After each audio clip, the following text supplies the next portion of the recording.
মামুনের জায়গা থেকে মামুনের ওয়াইফের বিছানায় যদি অন্য এক পুরুষ মানুষ বসে থাকে খালি গায়ে গেঞ্জি পরে, আমার একটা বালও তুলতে পারবে না, কারণ আমি সত্যের পক্ষে আছি। ওই যে হিজলা মাস্ক পরে তাই যে আমার বিয়া করবো কইছে। আগে লিখন চৌধুরীর কথাগুলো শুনবেন, তারপর আমি আরো কিছু কথা বলবো। কোথাও যাবেন না, পুরো ভিডিওটা দেখবেন। আগে কথাগুলো শোনেন। আমার একটা বালও তুলতে পারবে না, কারণ আমি সত্যের পক্ষে আছি এবং একটা মেয়েকে সেভ করতে গেছি, সেটা তার ছেলের বউ, অন্য কিছু ছিল না। এটা যদি অন্য কেউ থাকতো আপনারা আমাকে বলতে পারতেন যে আমি আসছি। আমি তাকে সেভ করতে যাওয়ার পর যে বুড়ি আমাকে কুকুরের মতো কামড় দিতে পারে, আল্লাহ উপরে একজন আছে, এই বুড়ির বিচার করবে এবং এই বুড়ির মুখোশ ইমিডিয়েটলি খুলে দিব। তাকে আমি সাইবার, সে বলছে না আমি তাকে সাইবার ক্রাইমের মামলা করব, কারণ এই বুড়ি আমার ফ্যামিলির সাথে আমার যে পরিমাণ সম্পর্ক খারাপ করে দিয়েছে। হ্যাঁ, এবং কালকে আপনাদেরকে এই বুড়ির মারের ভিডিও দেওয়া হবে, তখন আপনারা দেখবেন।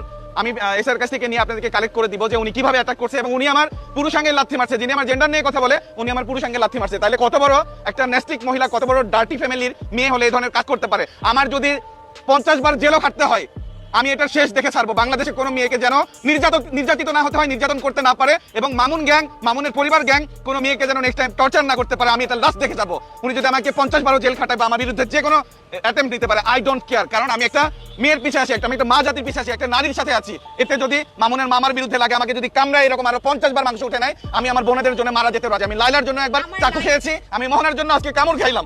এর চেয়ে মানে নিন্দাজনক কথা বাংলাদেশে হতে পারে না। আপনারা শুধু ভিউজের জন্য বিভিন্ন নিউজ শোনেন। আমি আজকে আমার বোনের জন্য, ওর সাথে আমার রক্তের সম্পর্ক না থাকলেও আমি কামড় খেয়েছি। আপনারা বাংলাদেশে কে আছেন যে ওকে বাঁচাতে এসে বা লাইলাকে বাঁচাতে এসে মার খেয়েছেন?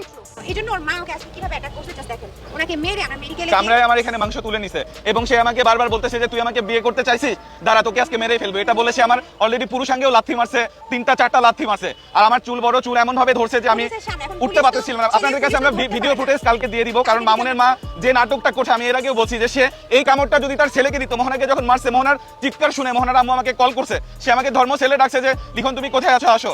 আমি 999 সে কল দেওয়ার পর পুলিশ নিয়ে যখন গেছি, মোহনার চিৎকারে আমরা যখন বিল্ডিং এ উঠে দেখছি যে ওকে এভাবে মারতেছে, মামুনের মা ওখানে দাঁত বের করে হাসতেছে। সে বলতেছে আমি জানি না, একটা রুমের মধ্যে ছেলে নেশা করছে, মামুনের মা বলছে সে তার ছেলেকে বিড়ি খাওয়া দেখে নাই।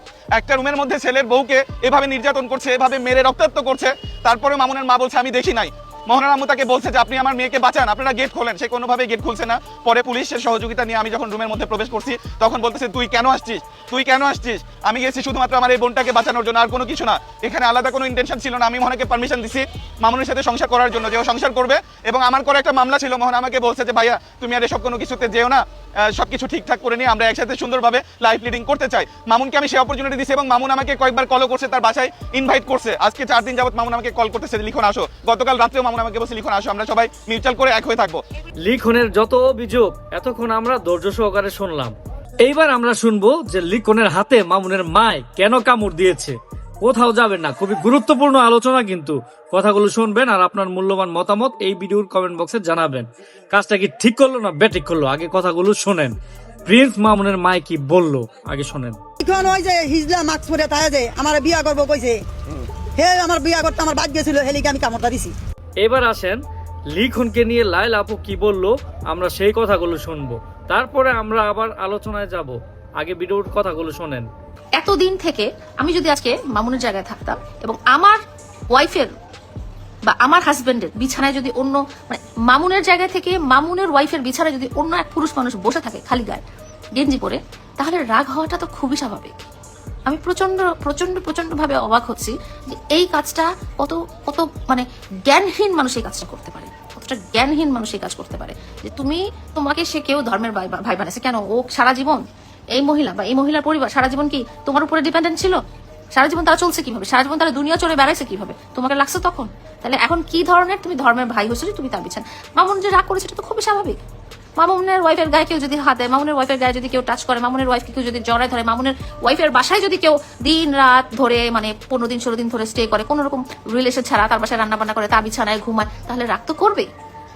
আমারই রাগ লাগতেছে যে তুই ওখানে কি করিস, ওই বাসায় তোর কি কাজ? তুই কি ওই বাসার কাজের লোক? সমস্ত সাক্ষী প্রমাণের ভিত্তিতে যেটা বুঝলাম, এই 3টারে না দইরা জেলের ভিতরে দিতে হইব বইরা। তাইলে যদি সাধারণ মানুষ শান্তি পায়, আমজনতায় শান্তি পায়। আপনারা যদি আমার সাথে একমত থাকেন তাহলে কমেন্ট করেন, আর বেশি ভালো লাগলে ভিডিওটা শেয়ার করেন।